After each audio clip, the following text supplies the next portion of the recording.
Amgenas esteve oko jota mielauso jota vosunos, musu viešpaties Jėzos Kristus, kūną ir kraują, sielą ir dievystę. Per maldauti už mūsų ir viso pasaulio nuodėmes, dėl skaudžios Jėzos kančios, būk gailestingas mums ir visam pasauliui.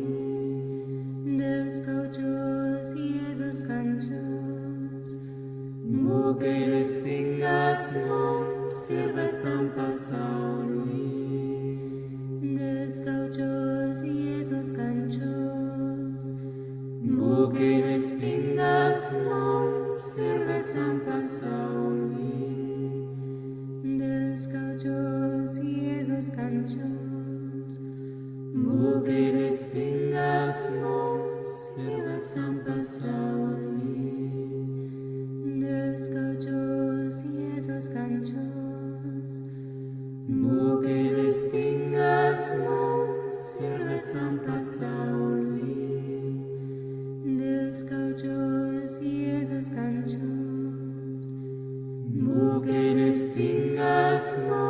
ir visam pasauliui. Dėl skaudžios Jėzos kančios, būk gailestingas mums ir visam pasauliui. Dėl skaudžios Jėzos kančios, būk gailestingas mums ir visam pasauliui. Dėl skaudžios Jėzos kančios, būk gailestingas mums ir visam pasauliui.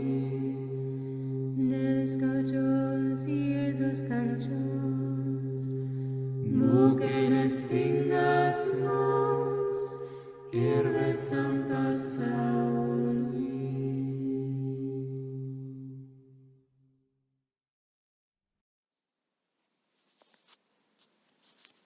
Sermão do Bom Ladrão, de 1655, pelo Padre Antônio Vieira. Editoração eletrônica, Verônica Ribas Curcio. Canal Le Conde.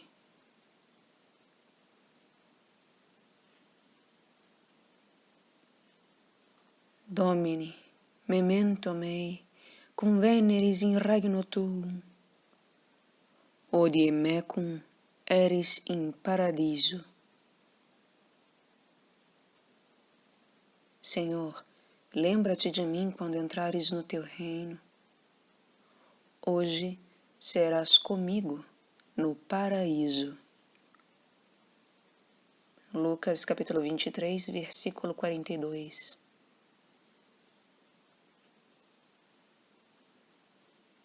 Primeiro, este sermão que hoje se prega na Misericórdia de Lisboa e não se prega na Capela Real, precisamente a mim que lá se havia de pregar e não aqui, daquela pauta havia de ser e não desta. E por quê? Porque o texto em que se funda o mesmo sermão, todo pertence à majestade daquele lugar e nada à piedade deste. Uma das coisas que diz o texto é que foram sentenciados em Jerusalém 2 ladrões, e ambos condenados, ambos executados, ambos crucificados e mortos, sem lhes valer procurador nem embargos. Permite isto a Misericórdia de Lisboa? Não. A primeira diligência que faz é eleger por procurador das cadeias um irmão de grande autoridade, poder e indústria.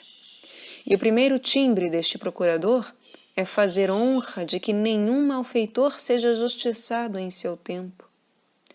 Logo, esta parte da história não pertence à Misericórdia de Lisboa. A outra parte, que é a que tomei por tema, toda pertence ao Paço e à Capela Real. Nela se fala com o rei Domini.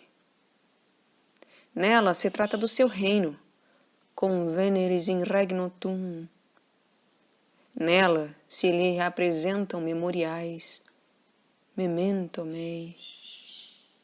E nela os despacha o mesmo rei, logo e sem remissão, a outros tribunais.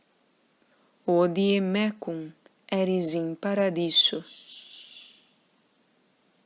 O que me podia retrair de pregar sobre esta matéria era não dizer a doutrina com o lugar.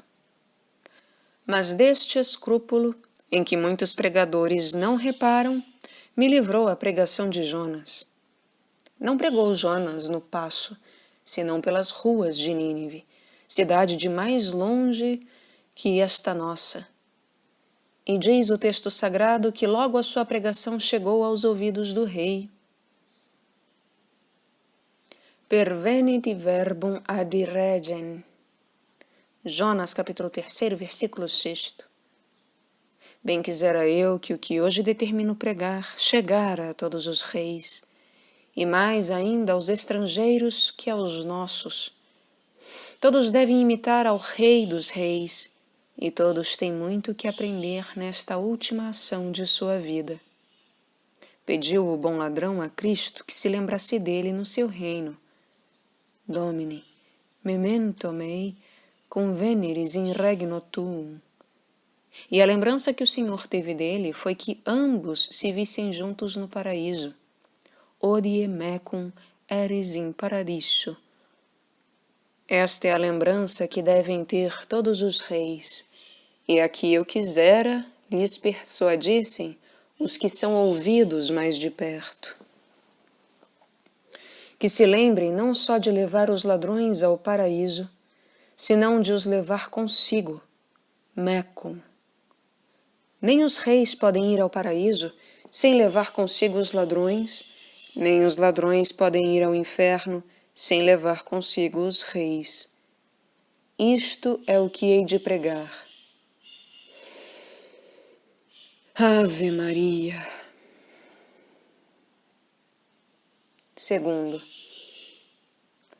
levarem os reis consigo ao paraíso, ladrões, não só não é companhia indecente, mas ação tão gloriosa e verdadeiramente real que com ela coroou e provou o mesmo Cristo a verdade do seu reinado, tanto que admitiu na cruz o título de rei.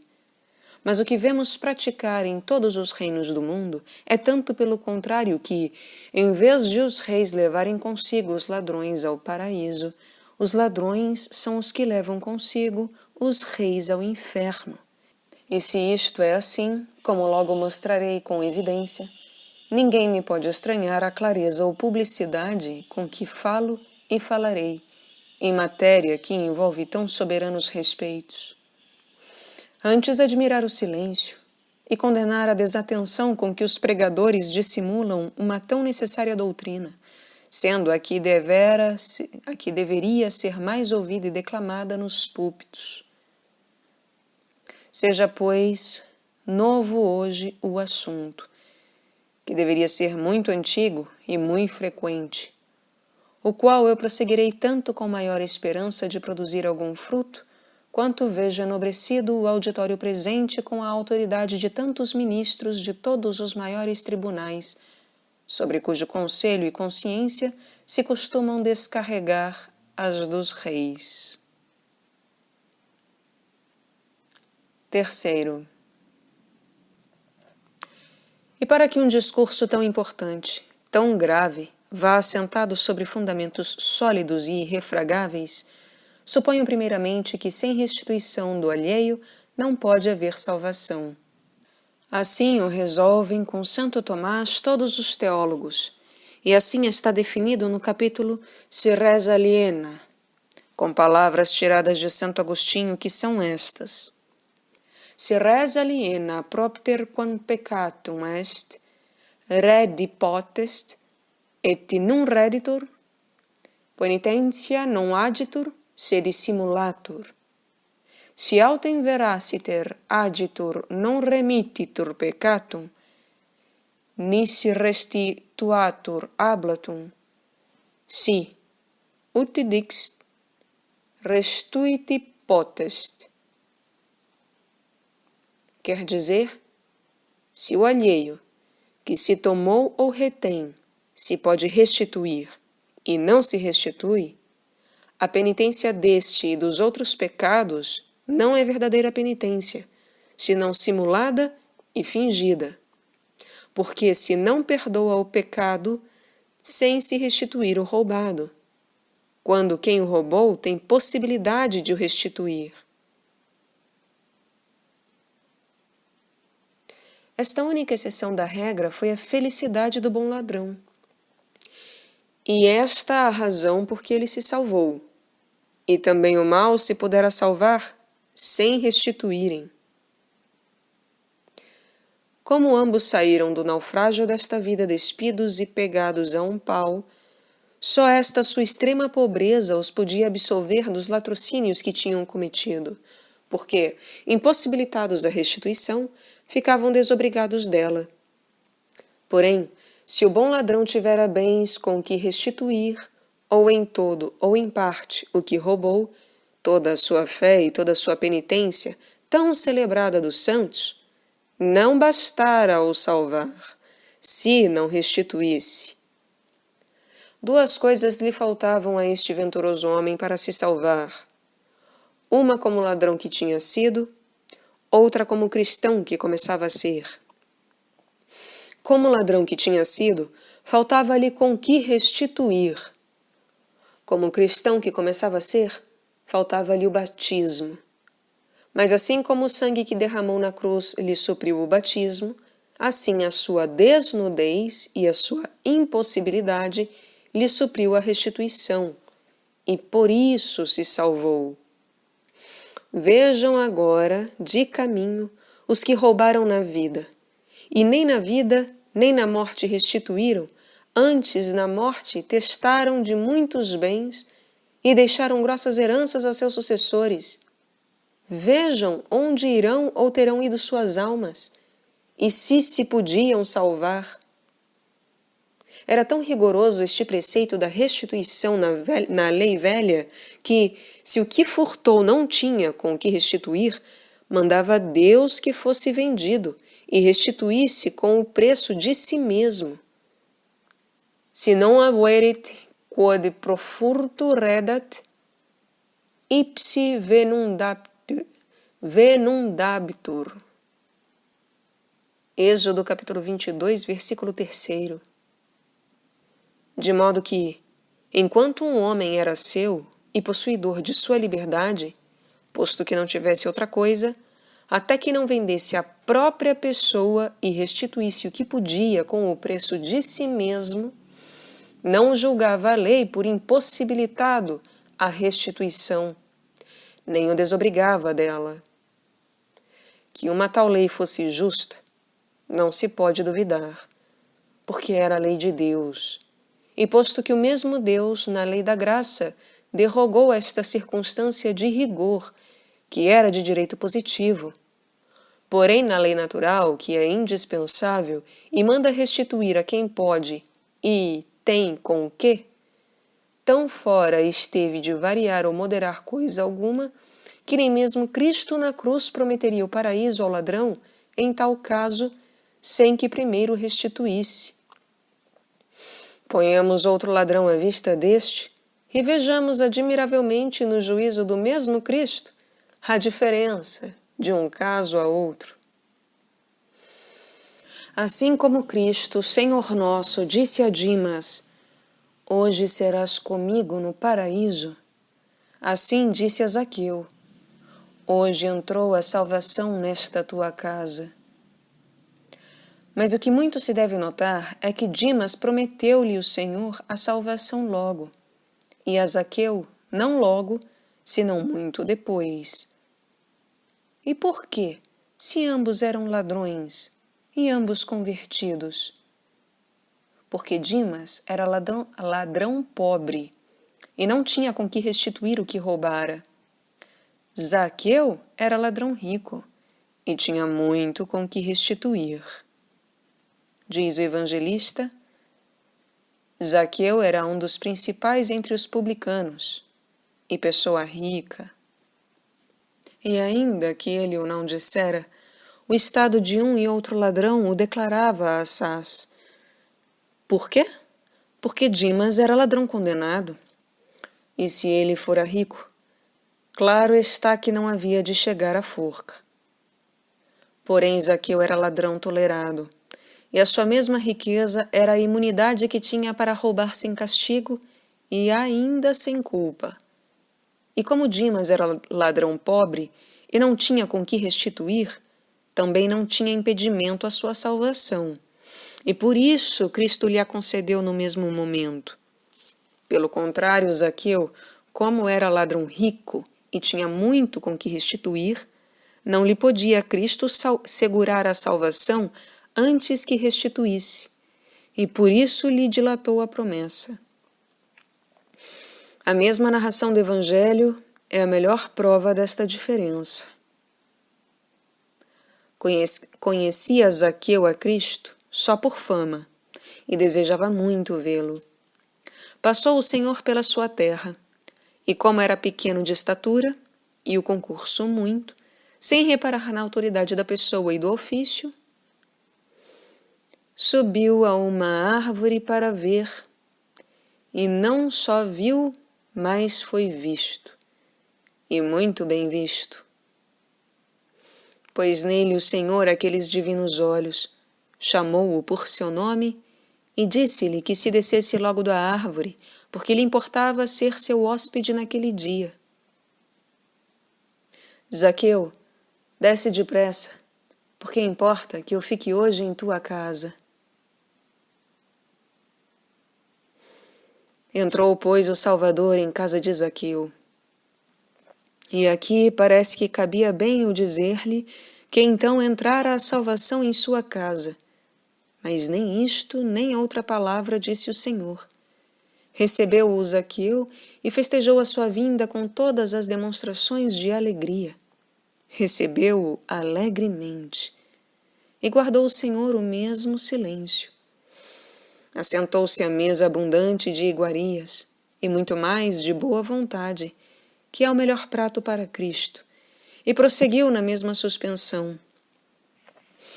Sobretudo disse Zaqueu que ele dava aos pobres a metade de todos os seus bens. Eu estou para dar aos pobres a metade de meus bens. E sendo o Senhor aquele que no dia do juízo só os merecimentos da esmola há de premiar com o reino do céu, quem não havia de cuidar que a este grande ato de liberalidade com os pobres responderia logo à promessa da salvação? Mas nem aqui mereceu ouvir Zaqueu o que depois lhe disse Cristo. Pois, Senhor, se vossa piedade e verdade tem dito tantas vezes que o que se faz aos pobres se faz a vós mesmo, e este homem na vossa pessoa vos está servindo com tantos obséquios, e na dos pobres com tantos empenhos, se vos convidastes a ser seu hóspede para o salvar, e a sua salvação é a importância que vos trouxe à sua casa, se o chamastes e acudiu com tanta diligência, se lhe dissestes que se apressasse, desce depressa, e ele não se deteve um momento, por que lhe dilatais tanto a mesma graça que lhe desejais fazer? Por que o não acabais de absolver? Por que não assegurais a salvação? Porque este mesmo Zaqueu, como cabeça de publicanos, principes publicanorum, tinha roubado a muitos, e como rico que era, et ipsi divis, tinha com que restituir o que roubara, e enquanto estava devedor e não restituía o alheio, por mais boas obras que fizesse, nem o mesmo Cristo o podia absolver, e por mais fazenda que despendesse piamente, nem o mesmo Cristo o podia salvar. Todas as outras obras que depois daquela venturosa vista fazia Zaqueu eram muito louváveis, mas enquanto não chegava a fazer a da restituição, não estava capaz da salvação. Restitua e logo será salvo. E assim foi. Acrescentou Zaqueu que tudo o que tinha mal adquirido restituía em 4 dobros. Naquilo em que eu tiver defraudado a alguém, pagar-lhe-ei quadruplicado. E no mesmo ponto o Senhor, que até ali tinha calado, desfechou os tesouros de sua graça e lhe anunciou a salvação. Hoje entrou a salvação nesta casa.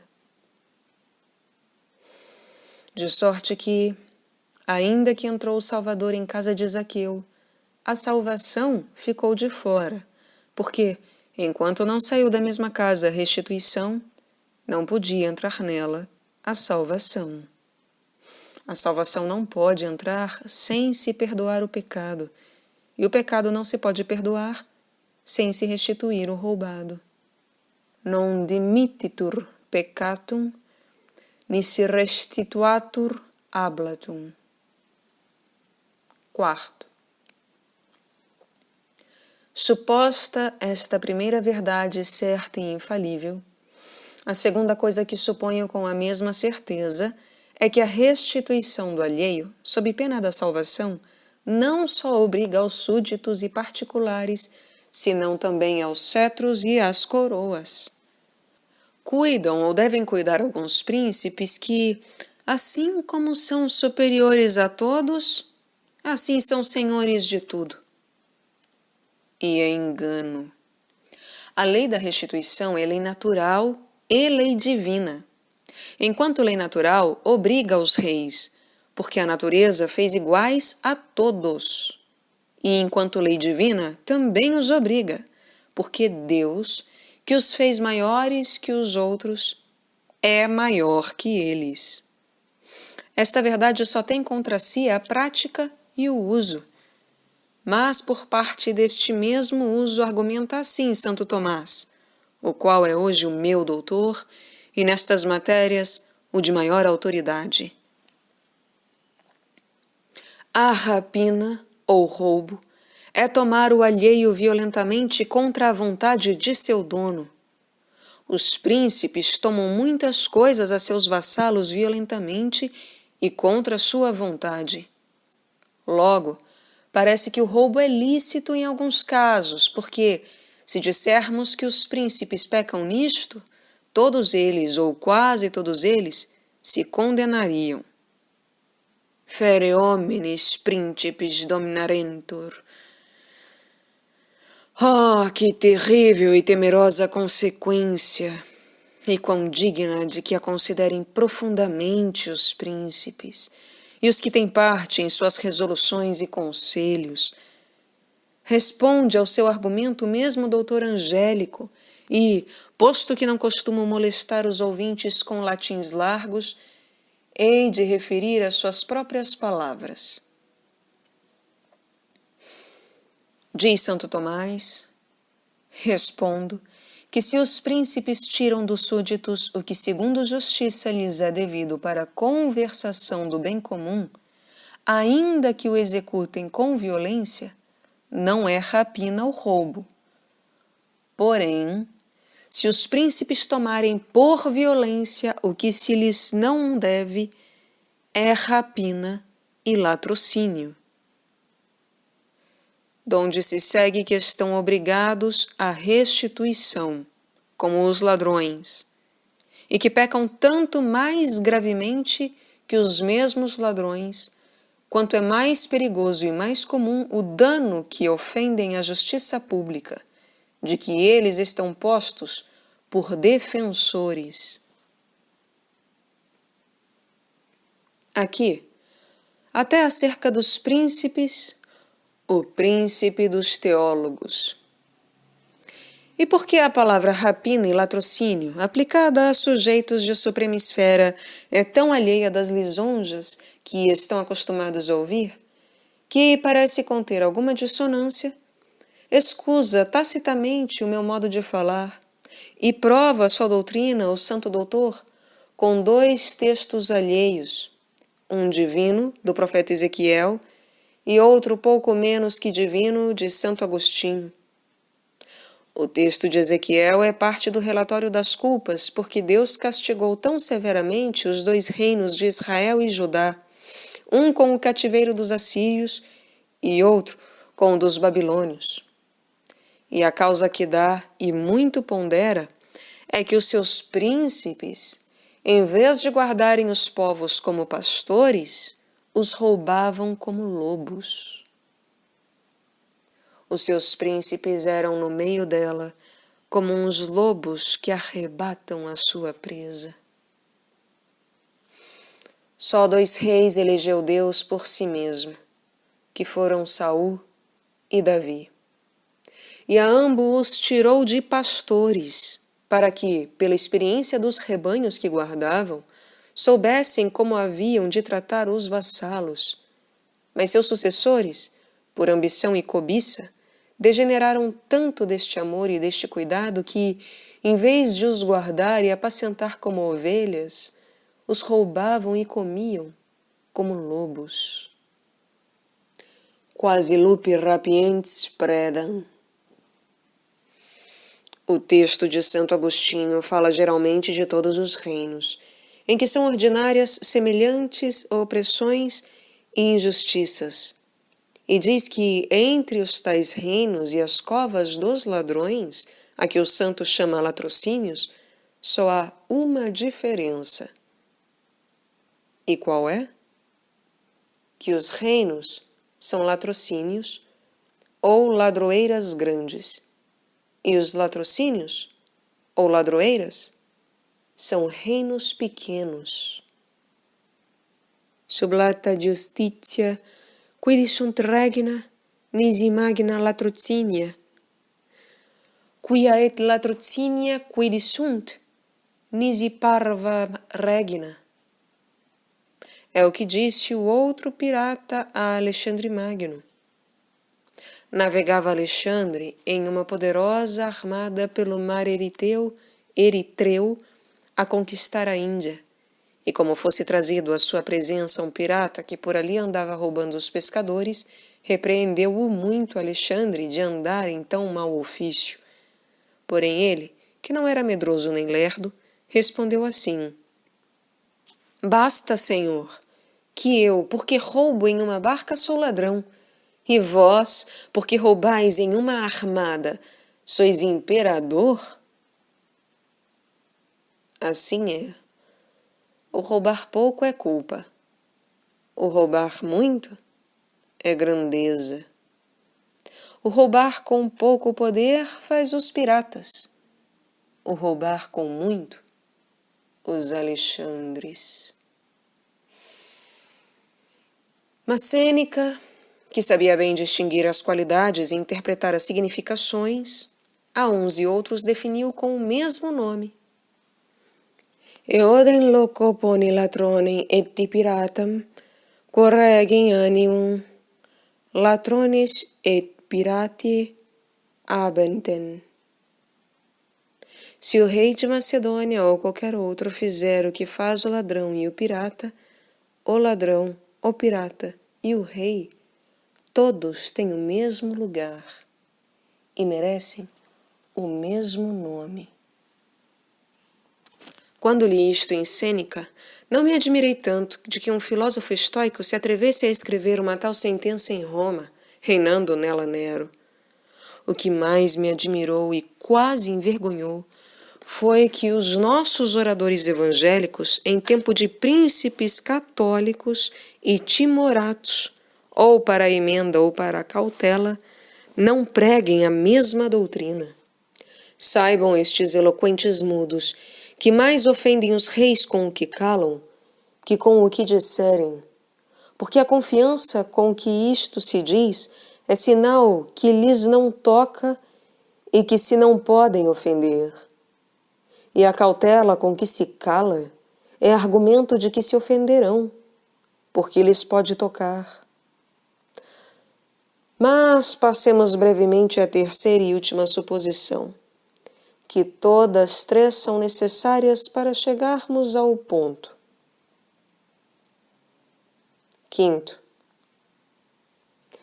suponho finalmente que os ladrões de que falo não são aqueles miseráveis a quem a pobreza e a vileza de sua fortuna condenou a este gênero de vida, porque a mesma sua miséria ou excusa ou alivia o seu pecado, como diz Salomão. Não é grande furta quando algum furtar, porque furtar, para saciar a sua esfaimada alma. O ladrão que furta para comer não vai nem leva ao inferno. Os que não só vão, mas levam, de que eu trato, são outros ladrões, de maior calibre e de mais alta esfera, os quais, debaixo do mesmo nome e do mesmo predicamento, distingue muito bem São Basílio Magno. Não são só ladrões, diz o santo, os que cortam bolsas ou espreitam os que se vão banhar para lhe escolher a roupa. Os ladrões que mais própria e dignamente merecem este título são aqueles a quem os reis encomendam os exércitos e legiões, ou o governo das províncias, ou a administração das cidades, os quais, já com manha, já com força, roubam e despojam os povos. Os outros ladrões roubam um homem. Estes roubam cidades e reinos. Os outros furtam debaixo de seu risco. Estes, sem temor nem perigo. Os outros, se furtam, são enforcados. Estes furtam e enforcam. Diógenes, que tudo via com mais aguda vista que os outros homens, viu que uma grande tropa de varas e ministros de justiça levavam a enforcar uns ladrões e começou a bradar: lá vão os ladrões grandes a enforcar os pequenos. Ditosa Grécia, que tinha tal pregador, e mais ditosas as outras nações, se nelas não padecer a justiça as mesmas afrontas. Quantas vezes se viu Roma ir a enforcar um ladrão por ter furtado um carneiro e no mesmo dia ser levado em triunfo um cônsul ou ditador por ter roubado uma província? E quantos ladrões teriam enforcado estes mesmos ladrões triunfantes? De um, chamado Seronato, disse com discreta contraposição Sidônio Apolinar: Seronato está sempre ocupado em duas coisas: em castigar furtos e em os fazer. Isto não era zelo de justiça, senão inveja. Queria tirar os ladrões do mundo para roubar ele só. Sexto, declarado assim por palavras não minhas, senão de muitos bons autores, quão honrados e autorizados sejam os ladrões de que falo. Estes são os que disse e digo que levam consigo os reis ao inferno. Que eles fossem lá sós e o diabo os levasse a eles, seja muito na má hora, pois assim o querem. Mas que hajam de levar consigo os reis é uma dor que não se pode sofrer, e por isso nem calar.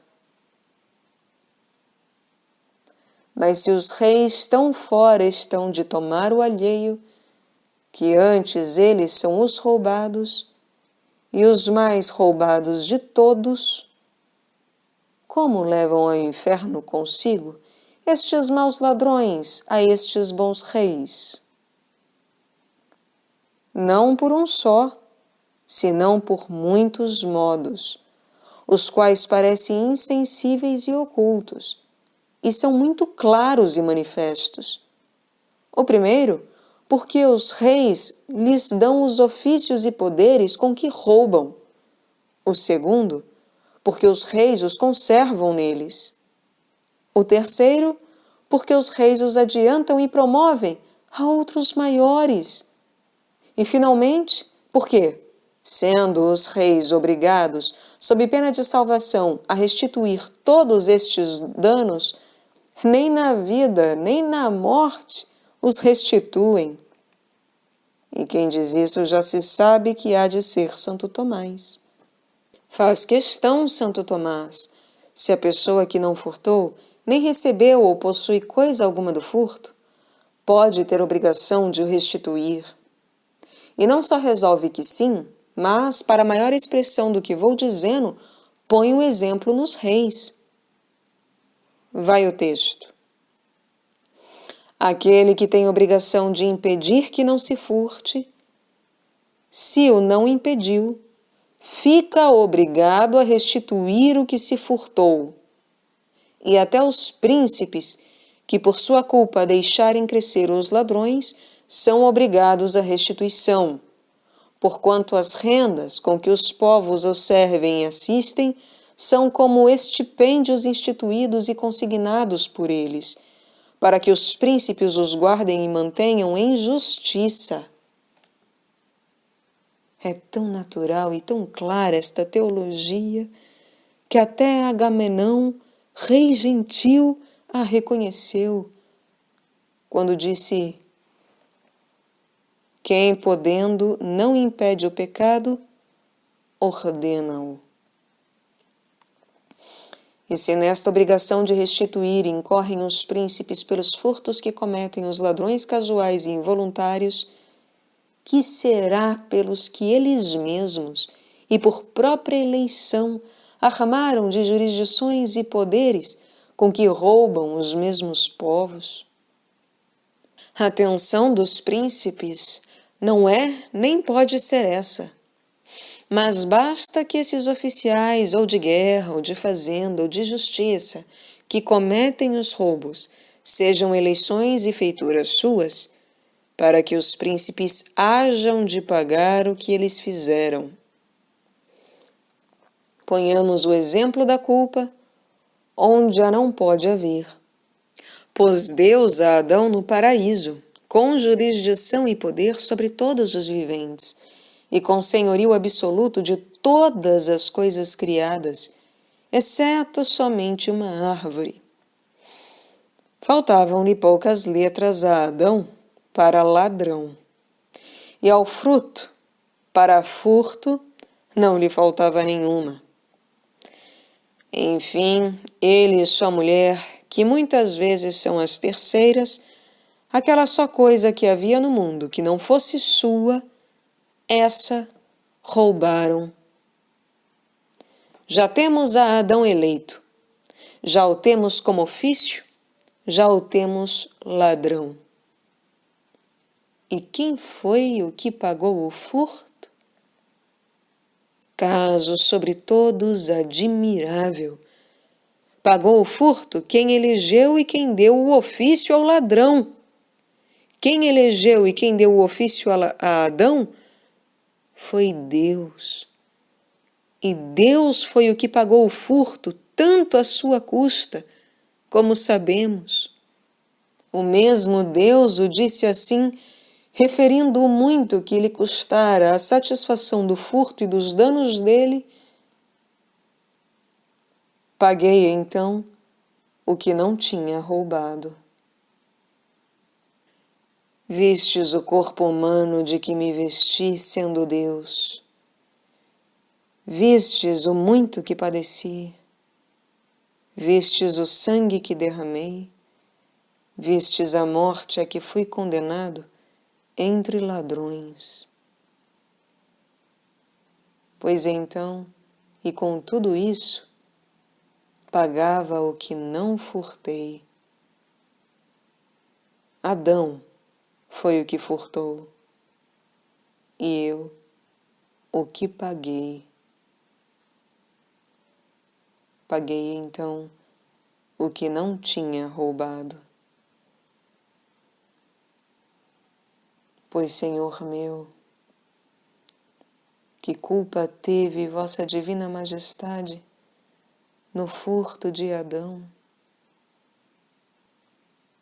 Nenhuma culpa tive, nem a tivera, ainda que não fora Deus, porque na eleição daquele homem e no ofício que lhe dei, em tudo procedi com a circunspecção, prudência e providência com que o devera e deve fazer o príncipe mais atento às suas obrigações, mais considerado e mais justo. Primeiramente, quando o fiz, não foi com império despótico, como as outras criaturas, senão com maduro conselho e por consulta de pessoas não humanas, senão divinas. Façamos o homem à nossa imagem e semelhança, o qual presida. As partes e qualidades que concorriam no eleito eram as mais adequadas ao ofício que se podiam desejar nem imaginar, porque era o mais sábio de todos os homens, justo sem vício, reto sem injustiça e senhor de todas suas paixões, as quais tinha sujeitas e obedientes à razão. Só lhe faltava a experiência. Nem houve concurso de outros sujeitos na sua eleição, mas ambas estas coisas não as podia então haver, porque era o primeiro homem e o único. Pois se a vossa eleição, Senhor, foi tão justa e tão justificada, que bastava ser vossa para o ser, por que haveis vós de pagar o furto que ele fez, sendo toda a culpa sua? Porque quero dar este exemplo e documento aos príncipes, e porque não convém que fique no mundo tão má e perniciosa consequência, como seria se os príncipes se persuadissem, em algum caso, que não eram obrigados a pagar e satisfazer o que seus ministros roubassem. 7. Mas estou vendo que com este mesmo exemplo de Deus se desculpam ou podem desculpar os reis, porque, se a Deus lhe sucedeu tão mal com Adão, conhecendo muito bem Deus o que ele havia de ser, que muito é que suceda o mesmo aos reis, com os homens que elegem para os ofícios, se eles não sabem nem podem saber o que depois farão. A desculpa é aparente, mas tão falsa como mal fundada. Porque Deus não faz a eleição dos homens pelo que sabe que hão de ser, senão pelo que de presente são. Bem sabia Cristo que Judas havia de ser ladrão, mas quando o elegeu para o ofício em que o foi, não só não era ladrão, mas muito digno de se lhe fiar o cuidado de guardar e distribuir as esmolas dos pobres. Elejam assim os reis as pessoas, e provejam assim os ofícios, e Deus os desobrigará nesta parte da restituição. Porém, as eleições e provimentos que se usam não se fazem assim. Querem saber os reis se os que provêm nos ofícios são ladrões ou não? Observem a regra de Cristo. O que não entra pela porta, esse é ladrão e roubador. A porta por onde legitimamente se entra ao ofício é só o merecimento. E todo o que não entra pela porta, não só diz Cristo que é ladrão, senão ladrão e ladrão. Fur estilatro. E por que é 2 vezes ladrão? porque uma vez porque furta o ofício, e outra vez porque há de furtar com ele. O que entra pela porta poderá vir a ser ladrão, mas os que não entram por ela já o são. Uns entram pelo parentesco, outros pela amizade, outros pela valia, outros pelo suborno, e todos pela negociação. E quem negocia não há mister outra prova. Já se sabe que não vai a perder. Agora será ladrão oculto, mas depois ladrão descoberto, que essa é, como diz São Jerônimo, a diferença de fur a latro. Coisa certo maravilhosa ver a alguns tão introduzidos e tão entrados, não entrando pela porta nem podendo entrar por ela. Se entraram pelas janelas, como aqueles ladrões de que fez menção Joel, entrarão pelas janelas como um ladrão. Grande desgraça é que, sendo as janelas feitas para entrar a luz e o ar, entre por elas as trevas e os desares. Se entram minando a casa do pai de famílias, como o ladrão da parábola de Cristo. Se o pai de famílias soubesse a hora em que viria o ladrão, não deixaria minar a sua casa. Ainda assim seria a maior desgraça que o sono, o letargo do dono da casa, fosse tão pesado que, minando-se-lhe as paredes, não o espertassem os golpes. Mas o que excede toda a admiração é que haja quem, achando a porta fechada, empreenda entrar por cima dos telhados e o consiga, e mais sem ter pés nem mãos, quanto mais asas. Estava Cristo, Senhor nosso, curando milagrosamente os enfermos dentro em uma casa, e era tanto o concurso que, não podendo os que levavam o paralítico entrar pela porta, subiram-se com ele ao telhado, e por cima do telhado o introduziram. Ainda mais admirável a consideração do sujeito que o modo e lugar da introdução. Um homem que entrasse por cima dos telhados, quem não havia de julgar que era caído do céu? Caiu-nos do céu um terceiro Catão.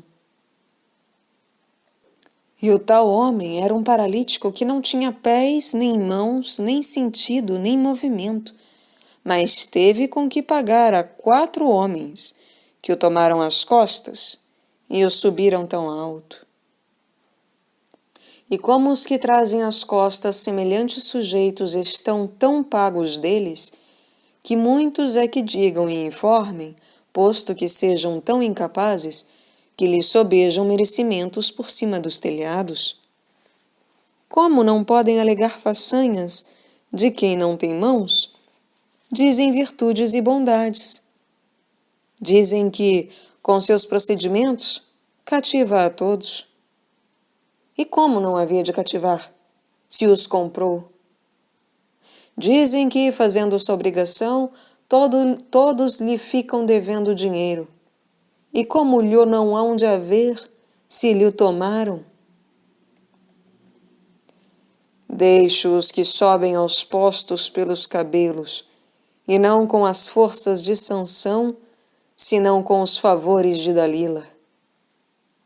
Deixo os que, com voz conhecida de Jacó, levam a bênção de Esaú, e não com as luvas calçadas, senão dadas ou prometidas. Deixo os que, sendo mais leprosos que Naamã Ciro, se limparam da lepra, e não com as águas do Jordão, senão com as do Rio da Prata. É isto. E o mais que se podia dizer? Entrar pela porta? Claro está que não, pois se nada disto se faz, como um ladrão de noite? Se não na face do sol e na luz do meio-dia, como se pode escusar quem ao menos firma os provimentos de que não conhecia serem ladrões os que por estes meios foram providos? Finalmente, ou os conhecia ou não. Se os não conhecia, como os proveu sem os conhecer? E se os conhecia, como os proveu conhecendo-os?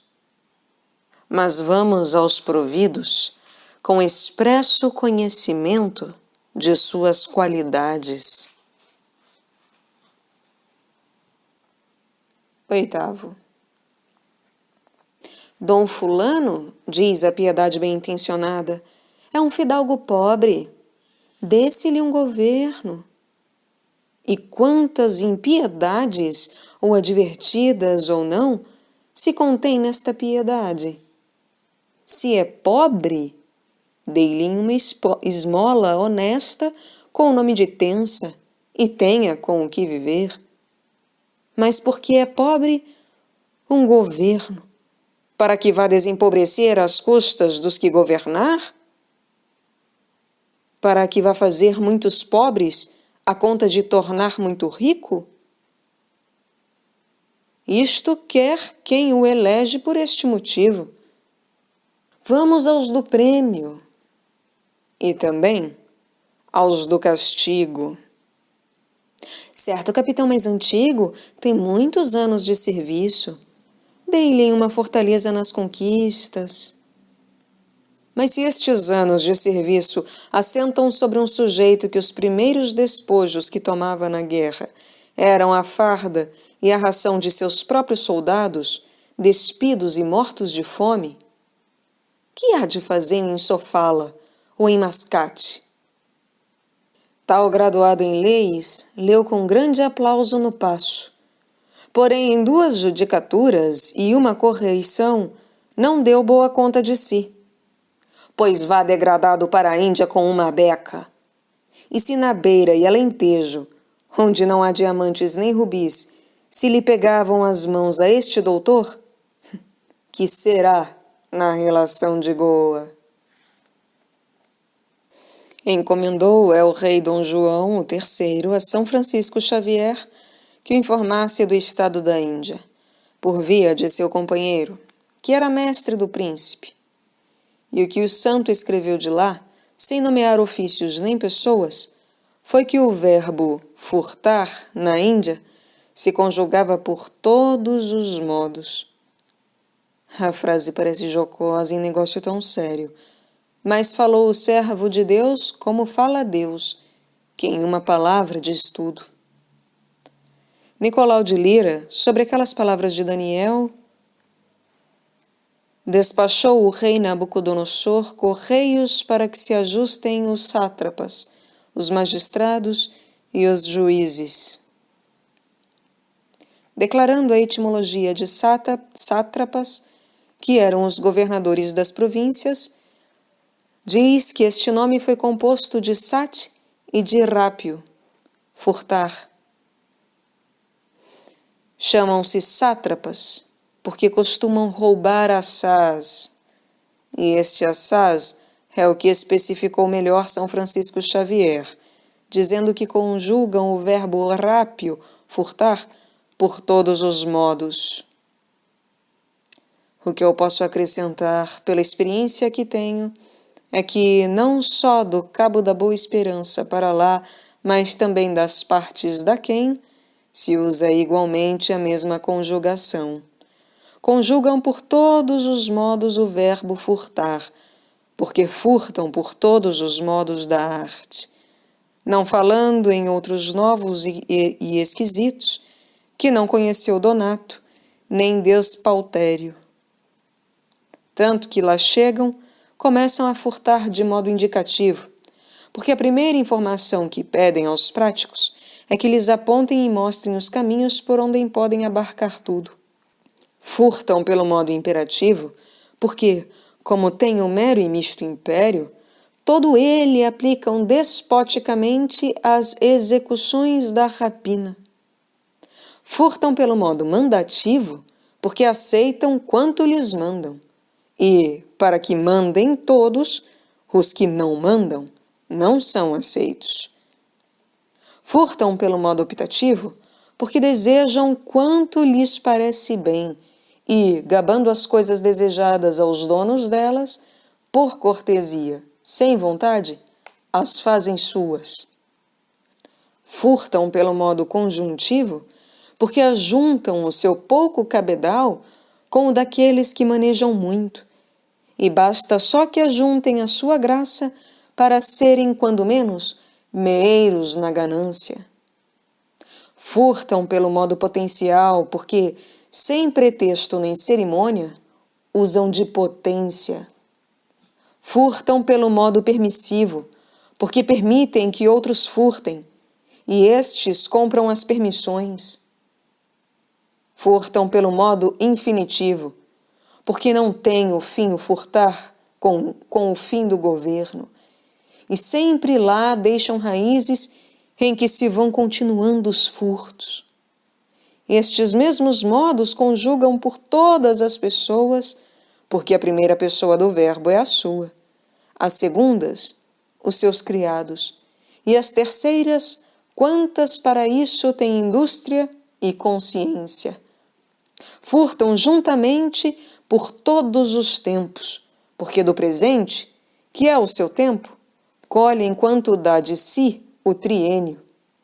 E para incluírem no presente o pretérito e o futuro, do pretérito desenterram crimes, de que vendem os perdões e dívidas esquecidas, de que se pagam inteiramente, e do futuro empenham as rendas e antecipam os contratos, com que tudo o caído e não caído lhes vem a cair nas mãos.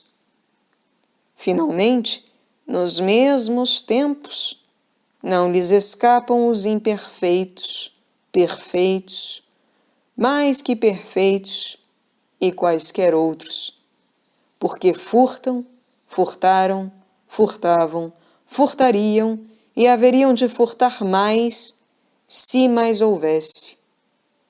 Em suma, que o resumo de toda esta rapante conjugação venha a ser o supino do mesmo verbo, a furtar para furtar.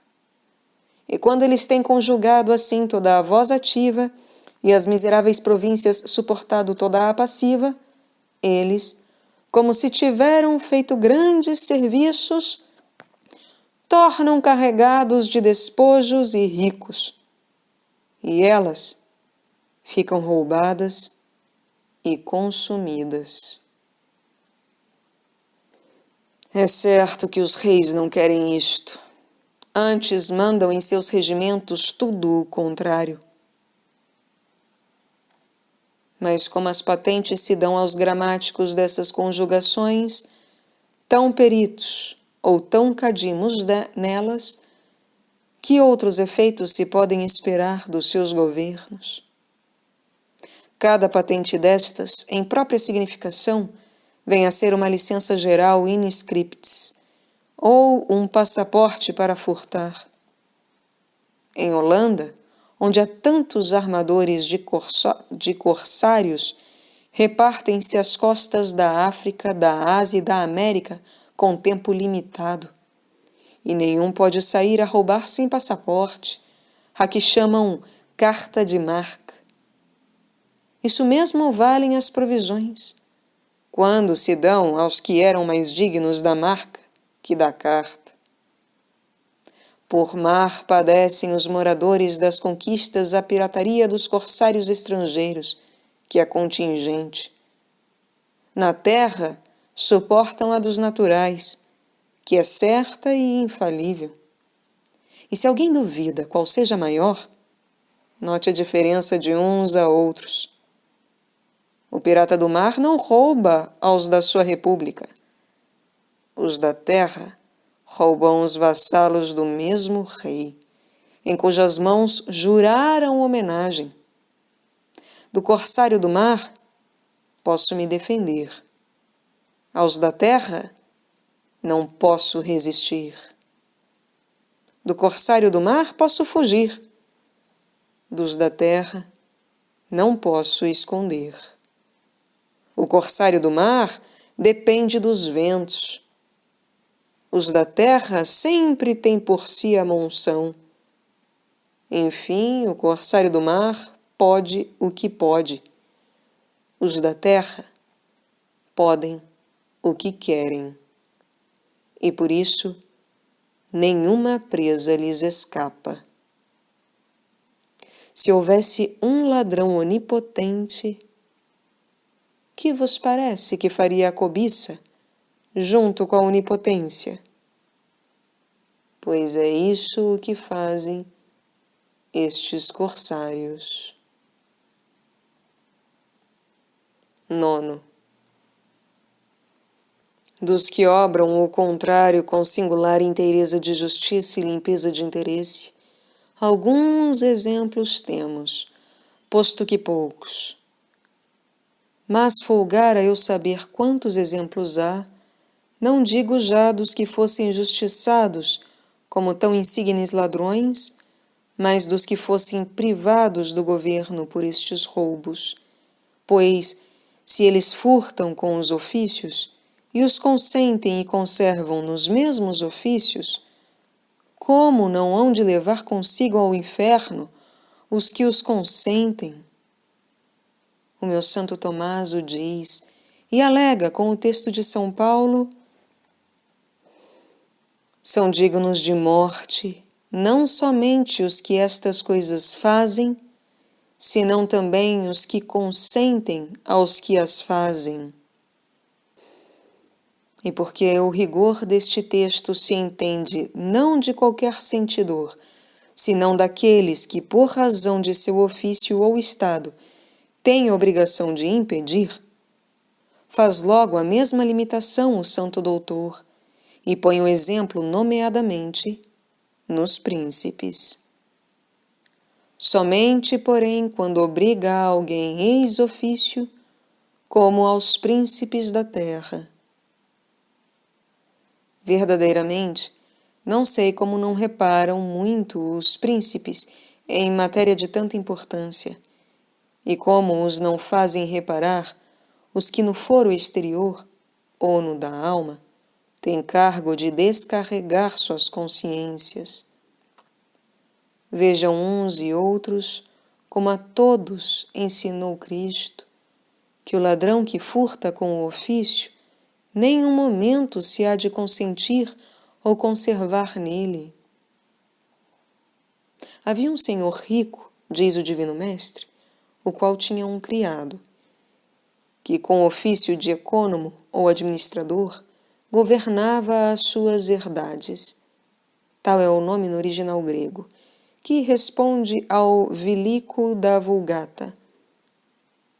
Infamado, pois, o administrador de que se aproveitava da administração e roubava, tanto que chegou a primeira notícia ao Senhor, mandou-o logo vir diante de si e disse-lhe que desse contas, porque já não havia de exercitar o ofício.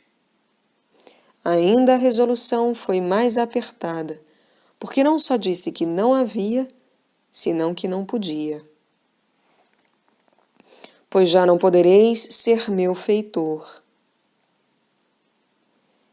Não tem palavra esta parábola que não esteja cheia de notáveis doutrinas a nosso propósito. Primeiramente, diz que este senhor era um homem rico. Homo quidem erat divis. Lucas capítulo 16, versículo 1. Porque não será homem quem não tiver resolução, nem será rico, por mais herdades que tenha, quem não tiver cuidado, e grande cuidado, de não consentir que lhe as governem ladrões. Diz mais que, para privar a este ladrão do ofício, bastou somente a fama, sem outras inquirições. E este foi acusado diante dele. Porque, se em tais casos houverem de mandar buscar informações à Índia ou ao Brasil, primeiro que elas cheguem e se lhes ponha remédio, não haverá Brasil nem Índia. Não se diz, porém, nem se sabe quem fossem os autores ou delatores desta fama, porque a estes há-lhes de guardar segredo o Senhor inviolavelmente, sob pena de não haver quem se atreva ao avisar, temendo justamente a ira dos poderosos. Diz mais, que mandou vir o delatado diante de si. Equivocavit eum. Porque semelhantes averiguações, se cometem a outros, e não as faz o mesmo Senhor por sua própria pessoa, com dar o ladrão parte do que o roubou, prova que está inocente. Finalmente, desengana-o e notifica-lhe que não há de exercitar jamais o ofício, nem pode, porque nem o ladrão conhecido deve continuar o ofício em que foi ladrão, nem o Senhor, ainda que quisesse, o pode consentir e conservar nele, se não se quer condenar. Com tudo isto ser assim, eu ainda tenho uns embargos que alegar, por parte deste ladrão, diante do Senhor e autor da mesma parábola, que é Cristo. Provará que nem o furto por sua quantidade, nem a pessoa por seu talento, parecem merecedores de privação do ofício para sempre. Este homem, Senhor, posto que cometesse este erro, é um sujeito de grande talento, de grande indústria, de grande entendimento e prudência, como vós mesmo confessastes e ainda louvastes. Que é mais? E o amo louvou este feitor iníquo por haver obrado como homem de juízo. Pois, se é homem de tanto préstimo e tem capacidade e talentos para vos tornardes a servir dele, por que o haveis de privar para sempre do vosso serviço? Suspendei-o agora por alguns meses, como se usa, e depois o tomareis a restituir, para que nem vós o percais, nem ele fique perdido. Não, diz Cristo. Uma vez que é ladrão conhecido, não só há de ser suspenso ou privado do ofício há de tempos, senão para sempre, e para nunca mais entrar ou poder entrar, porque o uso ou abuso destas restituições, ainda que parece piedade, é manifesta injustiça, de maneira que, em vez de o ladrão restituir o que furtou no ofício, restitui-se o ladrão ao ofício para que furte ainda mais? Não são essas as restituições pelas quais se perdoa o pecado, senão aquelas por que se condenam os restituídos, e também quem os restitui. Perca-se embora um homem já perdido, e não se percam os muitos que se podem perder e perdem na confiança de semelhantes exemplos. Suposto que este primeiro artigo dos meus embargos não pegou, passemos a outro. Os furtos deste homem foram tão leves e a quantidade tão limitada que o mesmo texto lhes não dá o nome de furtos absolutamente, senão de quase furtos, como quem havia dissipado os seus bens.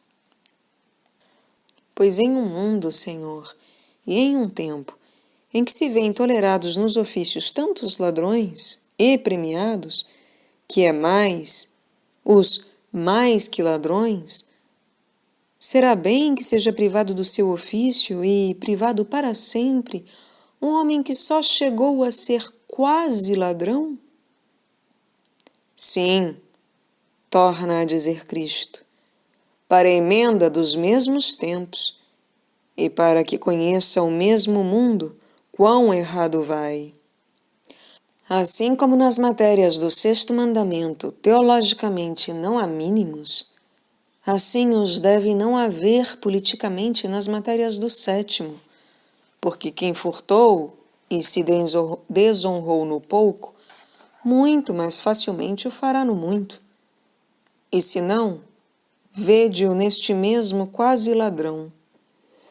Tanto que se viu notificado de não servir o ofício, ainda teve traça para se servir dele e furtar mais do que já tinha furtado.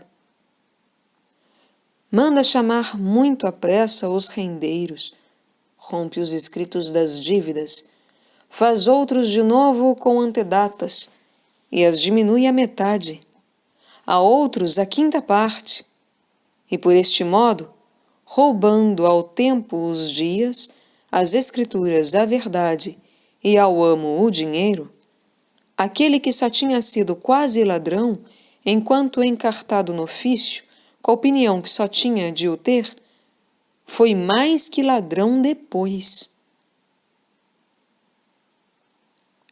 Aqui acabei de entender a ênfase com que disse a pastora dos cantares: Tulerunt pallium meum mic.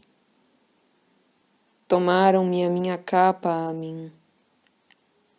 Porque se pode roubar a capa a um homem, tomando-a não a ele, senão a outrem. Assim o fez a astúcia deste ladrão, que roubou o dinheiro a seu amo, tomando-o não a ele, senão aos que lhe deviam. De sorte que o que dantes era um ladrão, depois foi muitos ladrões, não se contentando de o ser ele só, senão de fazer a outros. Mas vá ele muito embora ao inferno, e vão os outros com ele, e os príncipes imitem ao Senhor, que se livrou de ir também, com o privar do ofício, tão prontamente. 10º. Esta doutrina em geral, pois é de Cristo, nenhum entendimento cristão haverá que a não venere. Haverá, porém, algum político tão especulativo que a queira limitar a certo gênero de sujeitos e que funde as exceções no mesmo texto.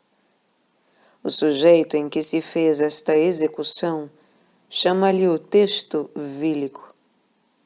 Logo, em pessoas vis ou de inferior condição, será bem que se executem estes e semelhantes rigores, e não em outras de diferente suposição, com as quais, por sua qualidade e outras dependências, é lícito e conveniente que os reis dissimulem. Como está o inferno cheio dos que com estas e outras interpretações, por adularem os grandes e os supremos, não reparam em os condenar. Mas, para que não creiam a aduladores, creiam a Deus e ouçam. Revelou Deus a Josué que se tinha cometido um furto nos despojos de Jericó, depois de lhe o ter bem custosamente significado, com o infeliz sucesso do seu exército, e mandou-lhe que, descoberto o ladrão, fosse queimado. Fez-se a diligência exata e achou-se que chamado Acã, tinha furtado uma capa de grã, uma regra de ouro e algumas moedas de prata, que tudo não valia 100 cruzados. Mas quem era este Acã? Era porventura algum homem vil? Ou algum soldadinho da fortuna, desconhecido e nascido das ervas? Não era menos que do sangue real de Judá, e por linha masculina, 4º neto seu. Pois uma pessoa de tão alta qualidade, que ninguém era ilustre em todo o Israel, senão pelo parentesco que tinha com ele, há de morrer queimado por ladrão? E por um furto, que hoje seria venial, há de ficar afrontada para sempre uma casa tão ilustre? Vós direis que era bem se dissimulasse, mas Deus, que o entende melhor que vós, julgou que não. Em matéria de furtar, não há exceção de pessoas, e quem se abateu a tais vilezas perdeu todos os foros. Executou-se com efeito a lei, foi justiçado e queimado a Cã. Ficou o povo ensinado com o exemplo, e ele foi venturoso no mesmo castigo, porque, como notam graves autores, comutou-lhe Deus aquele fogo temporal pelo que havia de padecer no inferno. Felicidade que impedem aos ladrões os que dissimulam com eles.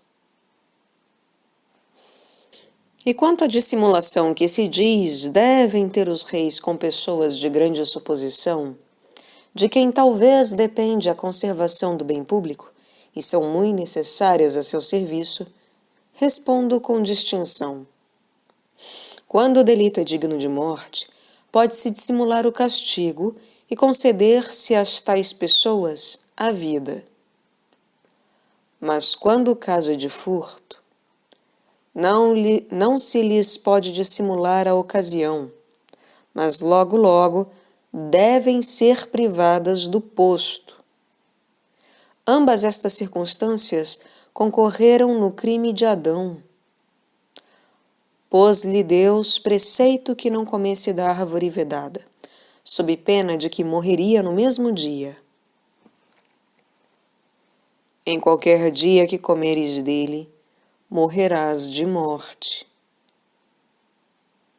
Não guardou Adão o preceito, roubou o fruto e ficou sujeito ipso facto à pena de morte.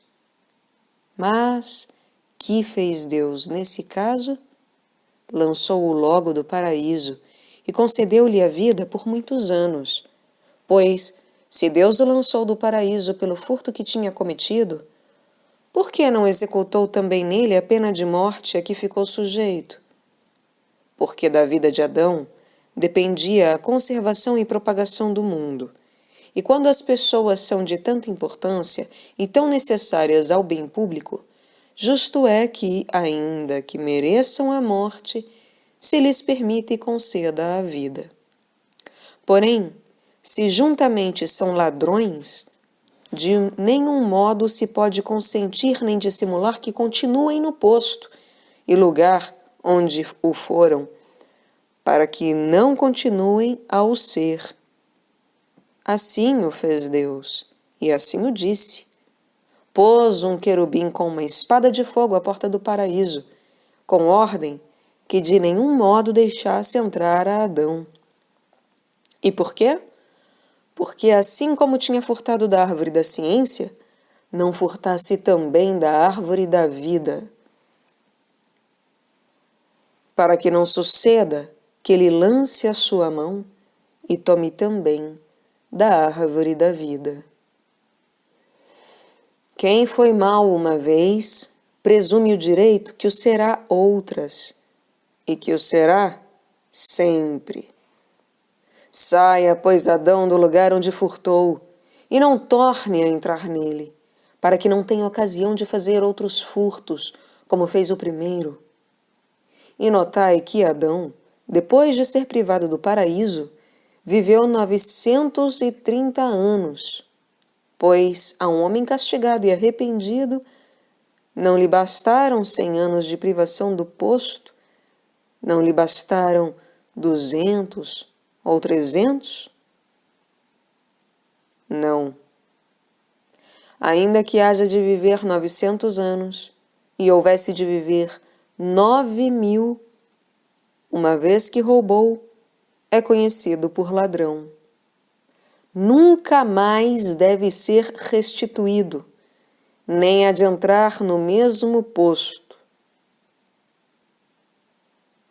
11. Assim o fez Deus com o primeiro homem do mundo, e assim o devem executar com todos os que estão em lugar de Deus. Mas que seria se não só víssemos os ladrões conservados nos lugares onde roubam, senão, depois de roubarem, promovidos a outros maiores? Acabaram-se-me aqui as Escrituras, porque não há nelas exemplo semelhante. De reis que mandassem conquistar inimigos, sim, mas de reis que mandassem governar vassalos, não se lê tal coisa.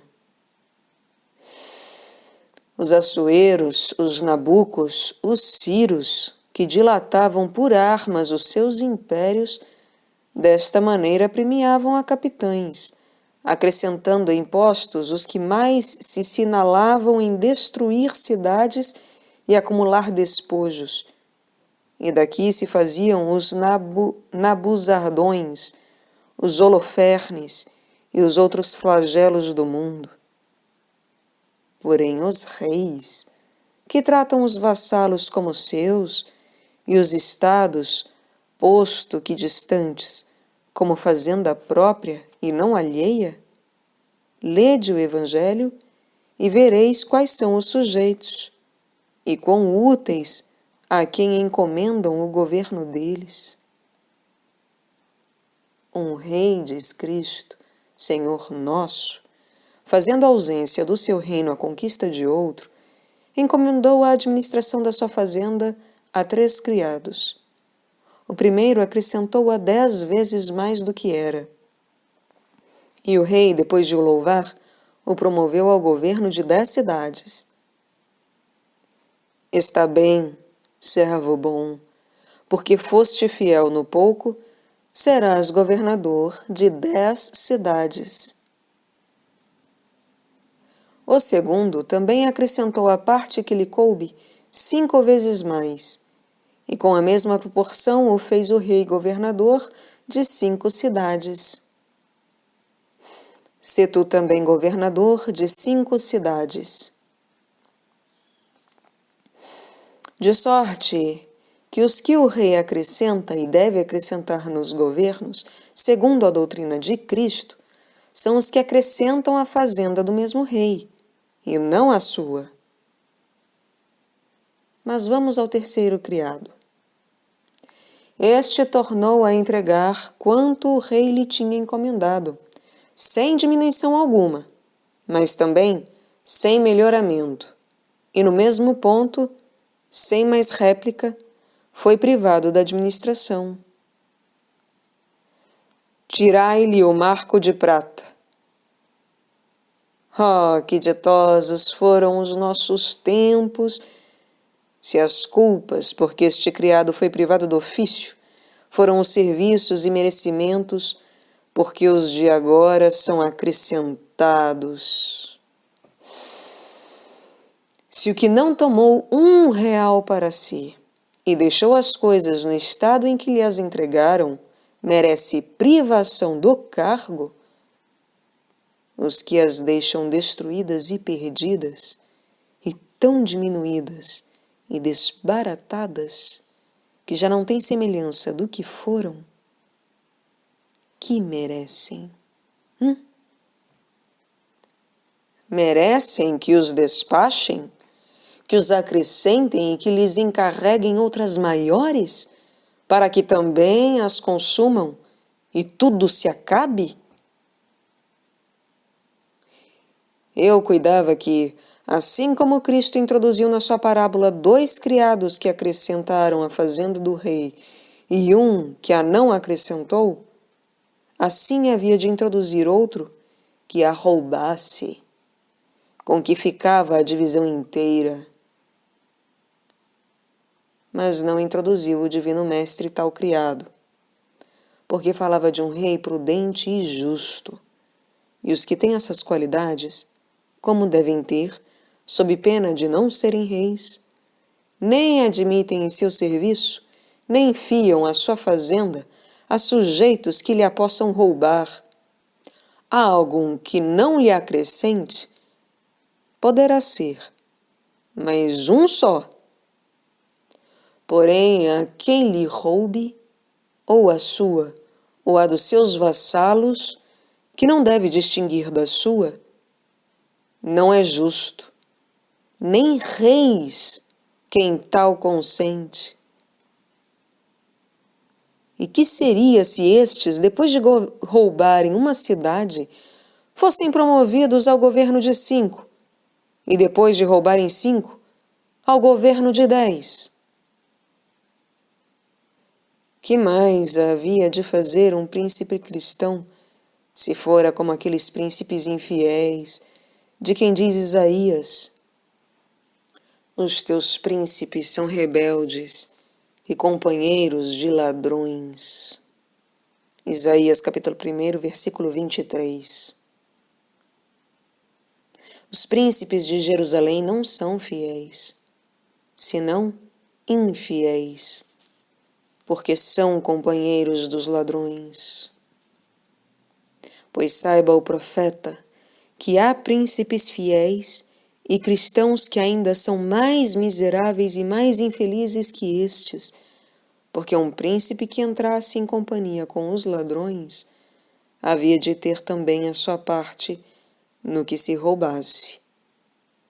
Mas estes estão tão fora de ter parte no que se rouba, que eles são os primeiros, os mais roubados.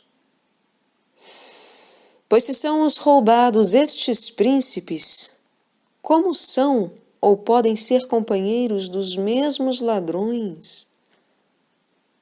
Será porventura porque talvez os que acompanham e assistem aos príncipes são ladrões? Se assim fosse, não seria coisa nova. Antigamente, os que assistiam ao lado dos príncipes chamavam-se laterones. E depois, corrompendo-se este vocábulo, como afirma Marco Varro, chamaram-se latrones. E que seria, se assim, como se corrompeu o vocábulo, se corrompessem também os que o mesmo vocábulo significa? Mas eu nem digo nem cuido tal coisa. O que só digo e sei, por ser teologia certa, é que, em qualquer parte do mundo, se pode verificar o que Isaías diz dos príncipes de Jerusalém. Os teus príncipes são companheiros dos ladrões. E por quê? São companheiros dos ladrões porque os dissimulam. São companheiros dos ladrões porque os consentem. São companheiros dos ladrões porque lhes dão os postos e os poderes. São companheiros dos ladrões porque talvez os defendam. E são finalmente seus companheiros porque os acompanham e hão de acompanhar ao inferno, onde os mesmos ladrões os levam consigo. Ouvia a ameaça e sentença de Deus contra estes tais. Se vias um bom ladrão, corrias com ele. O hebreu lê concurrebas, e tudo é, porque há príncipes que correm com os ladrões e concorrem com eles. Correm com eles porque os admitem a sua familiaridade e graça, e concorrem com eles porque, dando-lhes autoridade e jurisdições, concorrem para o que eles furtam. E a maior circunstância desta gravíssima culpa consiste no si videbas. Se estes ladrões foram ocultos, e o que corre e concorre com eles não os conhecera, alguma desculpa tinha.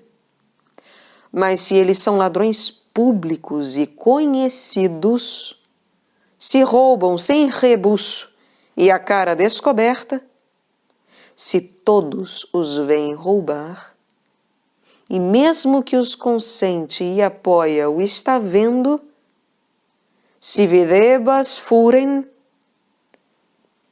que desculpa pode ter diante de Deus e do mundo? Diz Deus: cuidas tu, ó injusto, que hei de ser semelhante a ti, e que, assim como tu dissimulas com estes ladrões, hei eu de dissimular contigo? Enganas-te. Destas mesmas ladroices que tu vês e consentes, hei de fazer um espelho em que te vejas. E quando vires que és tão réu de todos estes furtos como os mesmos ladrões, porque os não impedes, e mais que os mesmos ladrões, porque tens obrigação jurada de os impedir, então conhecerás que tanto e mais justamente que a eles, te condeno ao inferno. Assim o declara com última e temerosa sentença a paráfrase caldeica do mesmo texto. Neste mundo arguirei a tua consciência, como agora a estou arguindo, e no outro mundo condenarei a tua alma ao inferno, como se verá no dia do juízo. 12. Grande lástima será naquele dia, senhores, ver como os ladrões levam consigo muitos reis ao inferno. E para que esta sorte se troque em alguns e outros, vejamos agora como os mesmos reis, se quiserem, podem levar consigo os ladrões ao paraíso. Parecerá a alguém, pelo que fica dito, que será coisa muito dificultosa e que se não pode conseguir sem grandes despesas.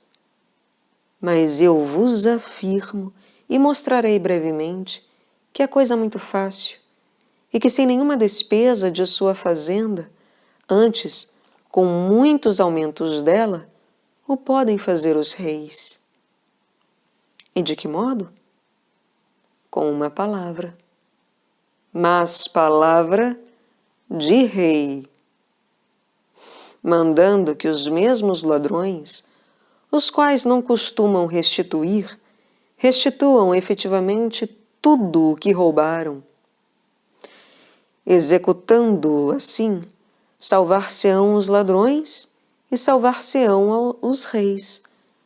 Os ladrões salvar-se-ão porque restituirão o que têm roubado, e os reis salvar-se-ão também porque, restituindo os ladrões, não terão eles obrigação de restituir.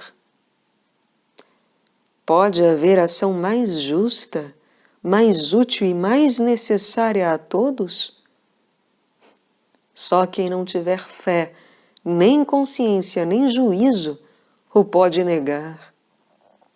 E porque os mesmos ladrões, se não sintam de haverem de perder por este modo o fruto das suas indústrias, consideram que, ainda que sejam tão maus como o mau ladrão, não só deviam abraçar e desejar esta execução, mas pedi-la aos mesmos reis.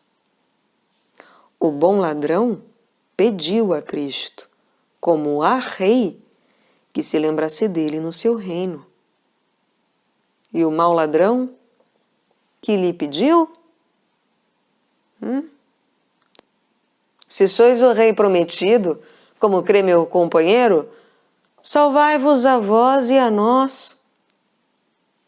Isso pediu o mau ladrão a Cristo. E o mesmo devem pedir todos os ladrões a seu rei, posto que sejam tão maus como o mau ladrão. Nem vossa majestade, Senhor, se pode salvar, nem nós nos podemos salvar sem restituir.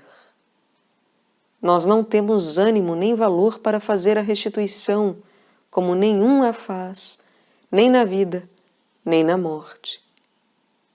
Mande-a, pois, fazer executivamente vossa majestade, e por este modo, posto que para nós seja violento, salvar-se-á vossa majestade a si e mais a nós.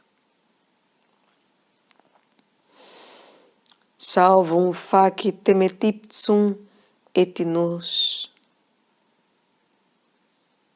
Creio que nenhuma consciência haverá cristã que não aprove este meio. E para que não fique em generalidade, que é o mesmo que no ar, desçamos à prática dele e vejamos como se há de fazer. Queira Deus que se faça.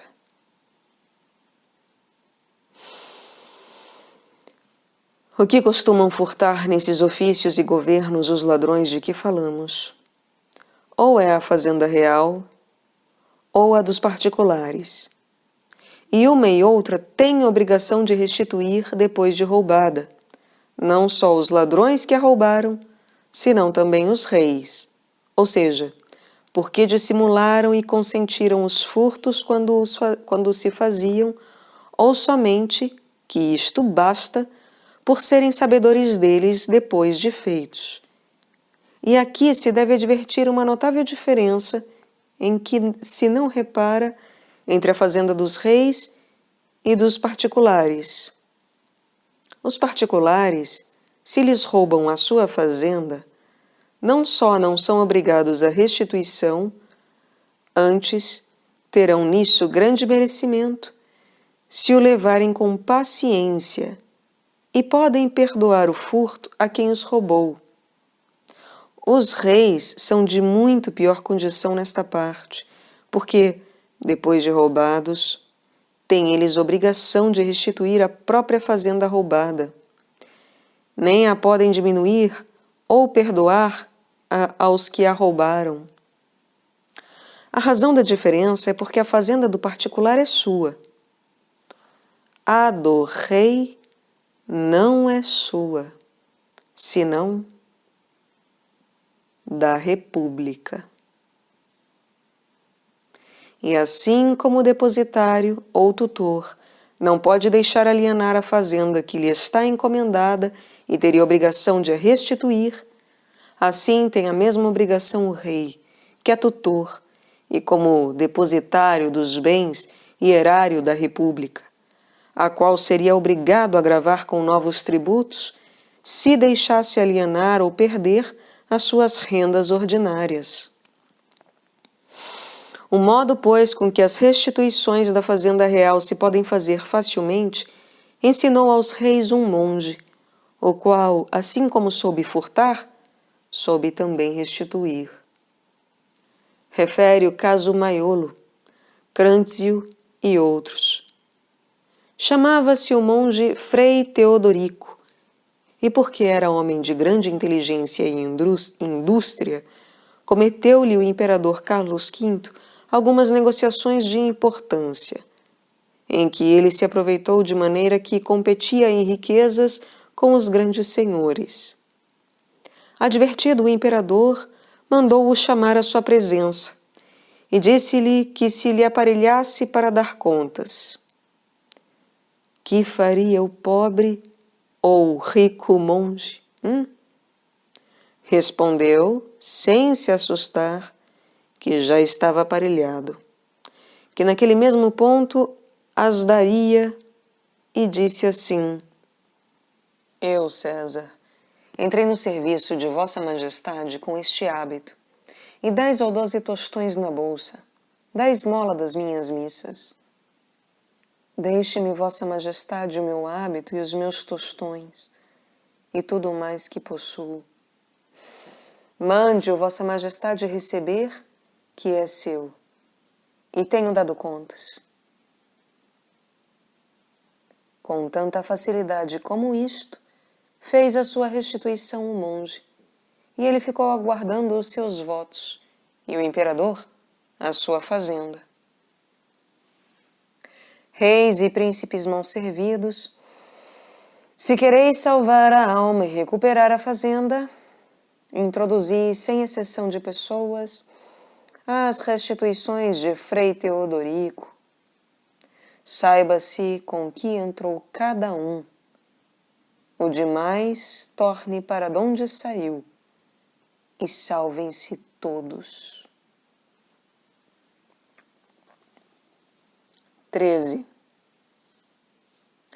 A restituição que igualmente se deve fazer aos particulares parece que não pode ser tão pronta nem tão exata, porque se tomou a fazenda a muitos e a províncias inteiras. Mas como estes pescadores do alto usaram de redes varredouras, use-se também com eles das mesmas. Se trazem muito, como ordinariamente trazem, já se sabe que foi adquirido contra a lei de Deus, ou contra as leis e regimentos reais, e por qualquer destas cabeças, ou por ambas, injustamente. Assim se tiram da Índia 500.000 cruzados, da Angola 200, do Brasil 300, e até do pobre Maranhão, mais do que vale todo ele. E que se há de fazer desta fazenda? Aplicá-la ao rei a sua alma e as dos que a roubaram, para que umas e outras se salvem. Dos governadores que mandava a diversas províncias o imperador Maximino, se dizia com galante e bem apropriada semelhança que eram esponjas.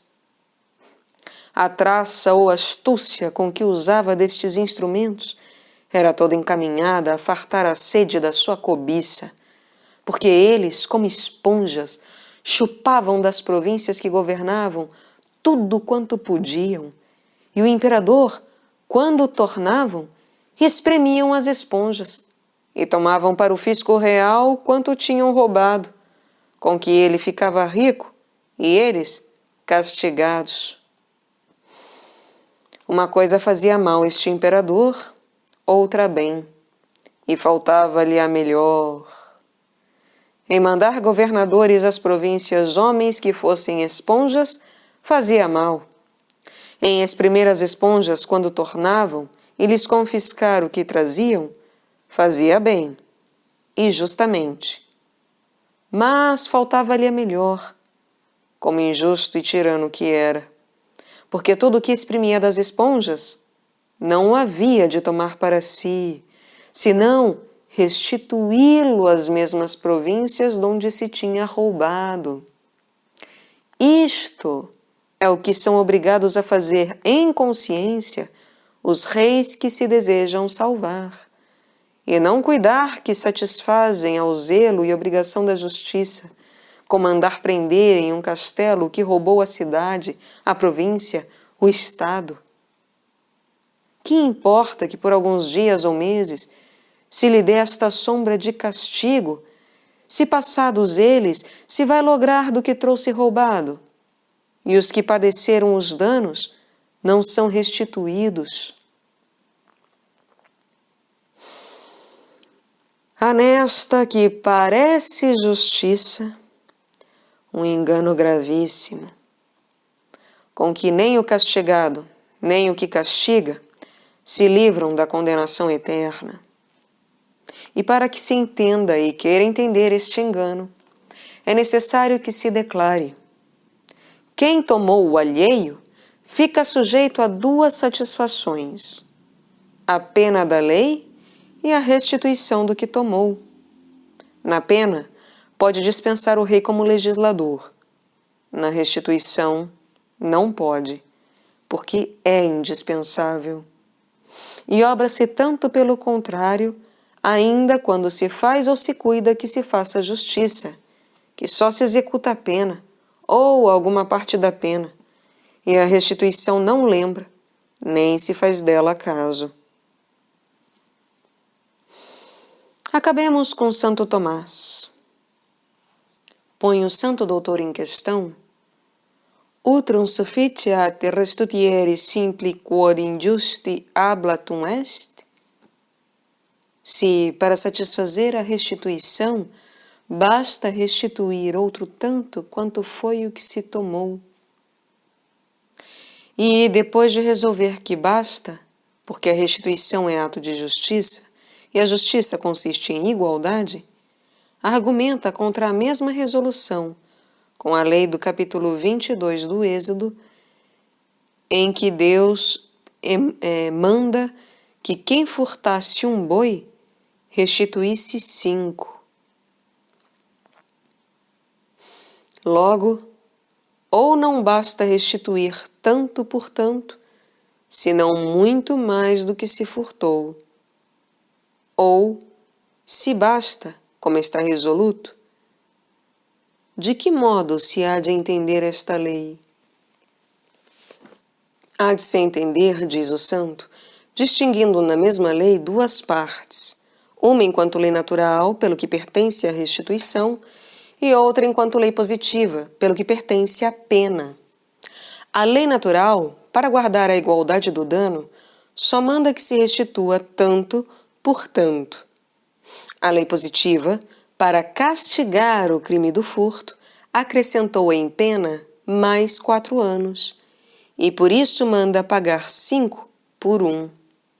Há-se, porém, de advertir, acrescenta o santo doutor, que entre a restituição e a pena há uma grande diferença, porque a satisfação da pena não está obrigado o criminoso antes da sentença, porém a restituição do que roubou, ainda que o não sentenciem nem obriguem, sempre está obrigado. Daqui se vê claramente o manifesto engano ainda dessa pouca justiça, que poucas vezes se usa. Prende-se o que roubou e mete-se em livramento. Mas que se segue daí? O preso, tanto que se livrou da pena do crime, fica muito contente. O rei cuida que satisfez a obrigação da justiça, e ainda se não tem feito nada, porque ambos ficam obrigados à inteira restituição dos mesmos roubos, sob pena de se não poderem salvar. O réu, porque não restitui, e o rei, porque não o faz restituir. Tire, pois, o rei executivamente a fazenda a todos os que a roubaram e faça as restituições por si mesmo, pois eles as não fazem, nem hão de fazer. E deste modo, que não há, nem pode haver outro, em vez de os ladrões levarem os reis aos infernos, como fazem, os reis levarão os ladrões ao paraíso, como fez Cristo. Hoje serás comigo no paraíso.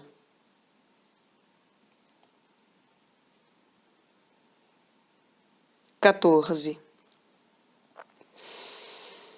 Tenho acabado, senhores, o meu discurso, e parece-me que demonstrado o que prometi, de que não estou arrependido.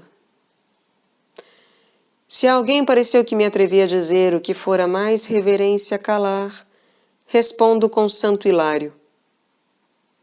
O que se não pode calar com boa consciência, ainda que seja com repugnância, é força que se diga.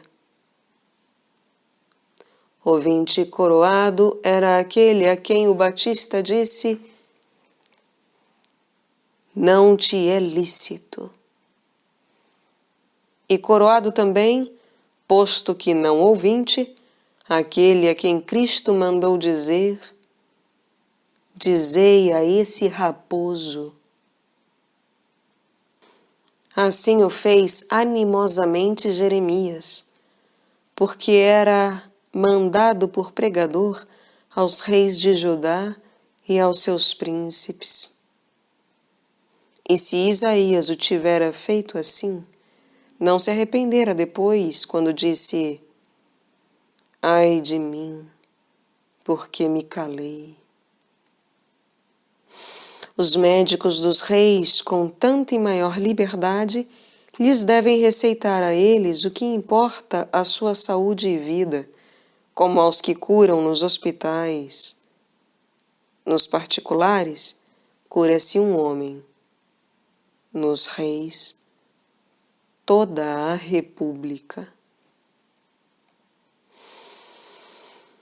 Resumindo-se, pois, o que tenho dito, nem os reis, nem os ladrões, nem os roubados se podem molestar da doutrina que preguei, porque a todos está bem. Está bem aos roubados, porque ficarão restituídos do que tinham perdido. Está bem aos reis, porque sem perda, antes com aumento da sua fazenda, desencarregarão suas almas. E, finalmente, os mesmos ladrões, que parecem os mais prejudicados, são os que mais interessam. Ou roubaram com intenção de restituir, ou não. Se com intenção de restituir, isso é o que eu lhes digo, e que o façam a tempo. Se o fizeram sem essa atenção, fizeram logo conta de ir ao inferno, e não podem estar tão cegos que não tenham por melhor ir ao paraíso. Só lhes pode fazer medo haverem de ser despojados do que despojaram aos outros. Mas, assim como estes tiveram paciência por força, tenham-na eles com merecimento. Se os esmolares compram o céu com o próprio, por que se não contentarão os ladrões de o comprar com o alheio? A fazenda alheia e a própria toda se alija ao mar, sem dor, no tempo da tempestade.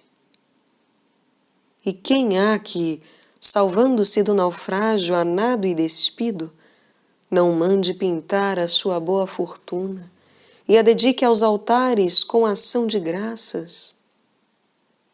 Toda a sua fazenda dará o homem de boa vontade por salvar a vida, diz o Espírito Santo.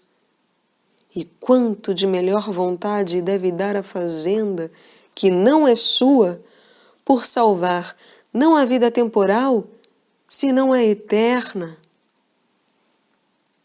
O que está sentenciado à morte e à fogueira não se teria por muito venturoso se lhe aceitassem por partido a confiscação só dos bens? Considere-se cada um na hora da morte, e com o fogo do inferno à vista, e verá se é bom partido o que lhe persuado. Se as vossas mãos e os vossos pés são causa da vossa condenação, cortai-os, e se os vossos olhos, arrancai-os, diz Cristo, porque melhor vos está ir ao paraíso manco, aleijado e cego, que com todos os membros inteiros ao inferno. É isto verdade ou não? Acabemos de ter fé. Acabemos de crer que há inferno. Acabemos de entender que sem restituir ninguém se pode salvar. Vede, ainda humanamente, o que perdeis e por quê. Nesta restituição, ou forçosa ou forçada, que não quereis fazer, o que é o que dais e o que deixais? O que dais é o que não tinhais, o que deixais é o que não podeis levar convosco, e por isso vos perdeis. Nu entrei neste mundo, e nu hei de sair dele, dizia Jó. E assim saíram o bom e o mau ladrão. Pois, se assim há de ser, queirais ou não queirais, despido por despido, não é melhor ir com o bom ladrão ao paraíso que com o mau ao inferno?